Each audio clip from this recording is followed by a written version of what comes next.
राष्ट्रीय अध्यक्ष ओम प्रकाश राजभर जी हमारे साथ बातचीत करने के लिए मौजूद हैं। राजभर जी, मेरा पहला प्रश्न, आचार संहिता लगी है, कोरोना को लेकर गाइडलाइन, लेकिन कल अमित शाह जी कैराना आए, ना चेहरे पर मास्क था और भीड़ का तो क्या कहना, क्या गाइडलाइन केवल विपक्ष के लिए?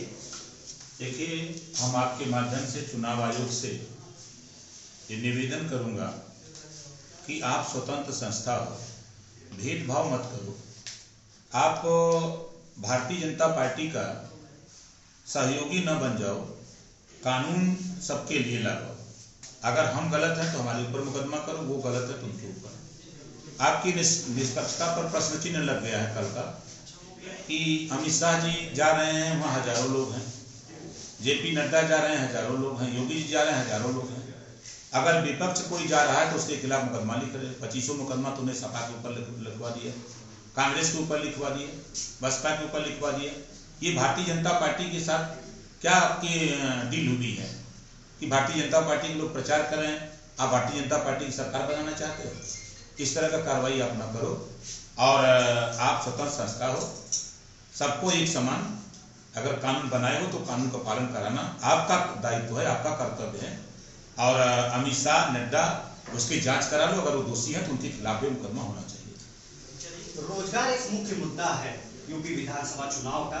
आज यूपी टीईटी का पेपर है, लेकिन कई जगह से ऐसी खबरें आ रही हैं कि लोगों को पेपर देने को नहीं मिला, कोई 5 मिनट भी लेट हो गया तो उसको पेपर देने को नहीं मिला। हालांकि प्रशासन ने बसों की व्यवस्था कराई थी और अगर चुनाव का दौर ना होता तो कहीं ना कहीं ये बात चर्चा में जरूर होती। रोजगार के मुद्दे पर आप लोगों का क्या मत है? अगर आप सत्ता में आते हैं तो रोजगार को लेकर के क्या करना? उत्तर प्रदेश में 34 लाख पद सरकारी खाली है, जिसकी भर्ती के लिए भारतीय जनता पार्टी विफल रही। 2022 में समाजवादी पार्टी गठबंधन की सरकार बनने के बाद सबसे पहले 34 लाख पदों को भरने का काम हम लोग करेंगे और इसके अलावा कुटीर उद्योग लगा करके हम लोग नौजवानों को रोजगार देने का काम करेंगे। क्या लग रहा है 2022 का माहौल? क्योंकि भाजपा का कहना है कि पूर्ण बहुमत की सरकार वो इस बार फिर बनाएंगे, चाहे आप सपा के साथ चले गए हो, चाहे मौर्य जी चले गए हो, लेकिन विफलता का मुंह देखना पड़ेगा। देखिए, महंगाई एक विकट समस्या है पूरे देश में। इसको भारतीय जनता पार्टी ने पैदा किया। 400 का गैस सिलेंडर 1000 पहुंचा दिया, 50 रुपए का सरसों का तेल 200 पार कर दिया, 55 रुपए अरहर की दाल 125 कर दिया। महंगाई, कोई ऐसा सामान जो 50,000 की मोटरसाइकिल थी उसको 90,000 कर दिया।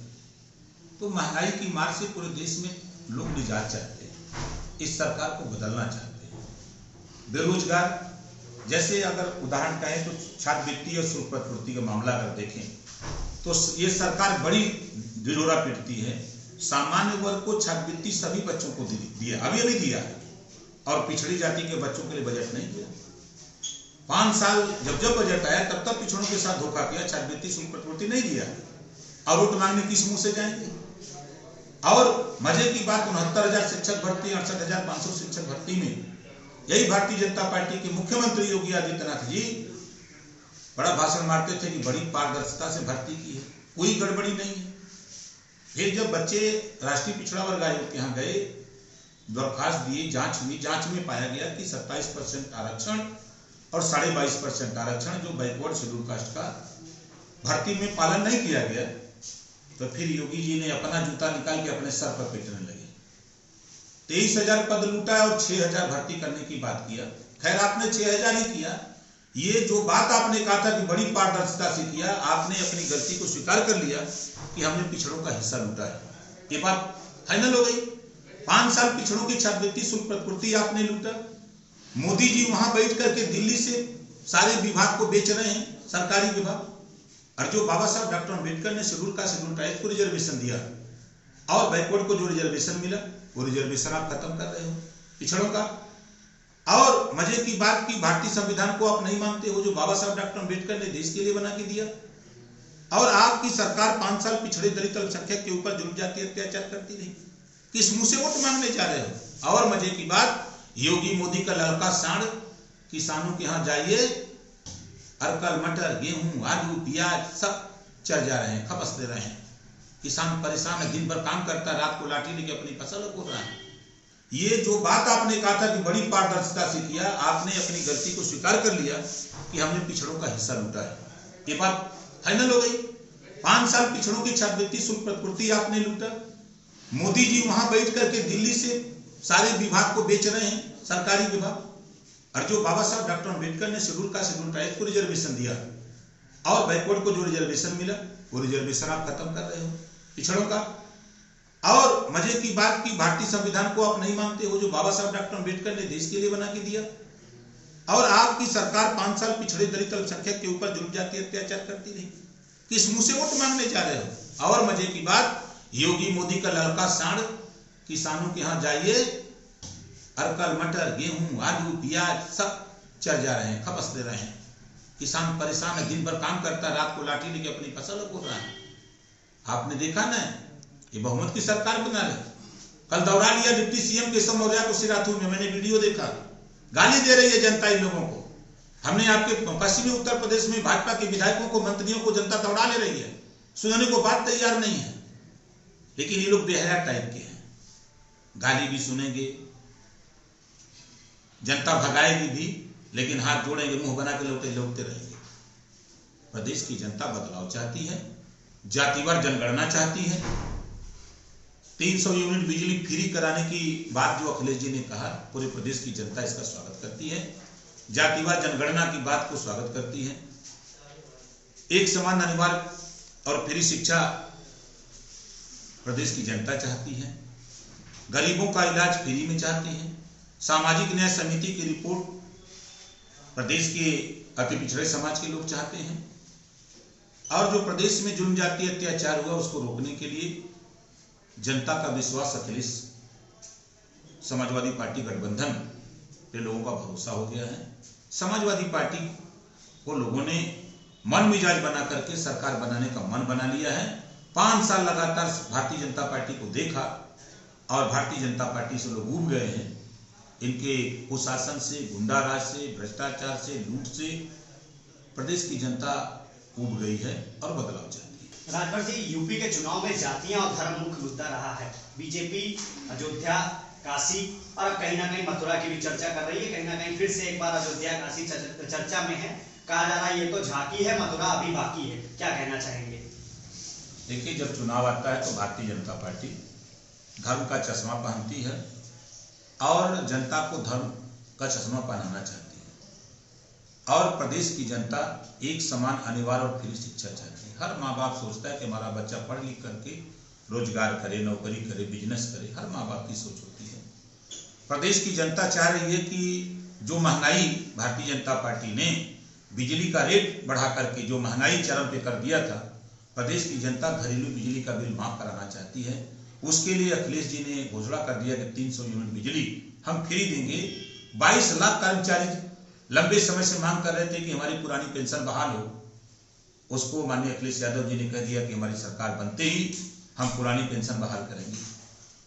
प्रदेश की जनता प्रदेश में अन्ना पशु से निजात चाहती है, योगी मोदी के लड़का सांड से निजात चाहती है। भारतीय जनता पार्टी को देख लिया कि इसकी सरकार में निजात नहीं मिलेगा तो वो अखिलेश यादव से उम्मीद लगाई हुई है, उनको वोट देकर सरकार बनाने के लिए तैयार है। ये दुनिया में अगर झूठ बोलने वाले 1 नंबर के नेता मिलेंगे कहीं तो भारतीय जनता पार्टी में 1 नंबर का नेता झूठा अगर देश में कोई है दुनिया में तो उसका नाम है नरेंद्र मोदी जी। ये नारा दिया कि सौगंध मुझे इस मिट्टी की देश नहीं बिकने दूंगा। रेलवे बेच दिया, बैंक बेच दिया, LIC बेच दिया, कोयले की खदान बेच दिया, जहाज बेच दिया, सब बेच दिया और भाषण मारता है कि सौगंध मुझे इस मिट्टी की देश नहीं बिकने दूंगा। योगी जी 2 नंबर का है दुनिया में। 2 नंबर का झूठा तो आदित्यनाथ, योगी आदित्यनाथ। बड़ी पारदर्शिता से भर्ती किया, पिछड़ों की छात्रवृत्ति लूटा, शुल्क प्रतिपूर्ति लूटा और शिक्षक भर्ती में 27%, 22.5% रिजर्वेशन बैकवर्ड शेड्यूल कास्ट का लूटा। 1700 थाने में पिछड़ों को हिस्सा नहीं दोगे। ब्राह्मण के खिलाफ, बैकवर्ड के खिलाफ, शेड्यूल कास्ट के खिलाफ, माइनॉरिटी के खिलाफ कार्रवाई करोगे और अपनी बिरादरी के खिलाफ कार्रवाई नहीं करोगे। यही है शासन, यही है तेरा राष्ट्रवाद। बैकवर्ड को स्टूल पर बैठाओगे, डिप्टी सीएम को, केशव मौर्य को, यही तेरा राष्ट्रवाद है।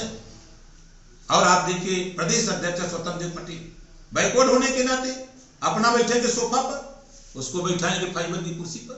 यही है सम्मान, यही तेरा राष्ट्रवाद है। ये दूसरे को सिखाते हैं राष्ट्रवाद। अपने खुद नहीं मानते। तो प्रदेश की जनता बदलाव का मन बना चुकी है और एक नारा हमने दिया है कि बंगाल में खेला होवे तो उत्तर प्रदेश में खदेड़ा होवे। आपने देखा सिराथू में डिप्टी सीएम को खदेड़ लिए, मंत्री को पश्चिम में राणा को खदेड़ लिए। जो विधायक जा रहा है झटक दे रहे हैं, पीट रहे हैं। विधायक के साथ जो लोग जा रहे हैं, एक सांसद का मैंने देखा मड़ियाहू में बड़ी गाली दे रहे हैं कि जल्दी भाग नहीं, मार के उलाट दे। गाड़ी पे जो बड़ी लाठी बरसा रहे हैं। तो विदाई इनका तय है, अब खदेड़ा चालू हो गया।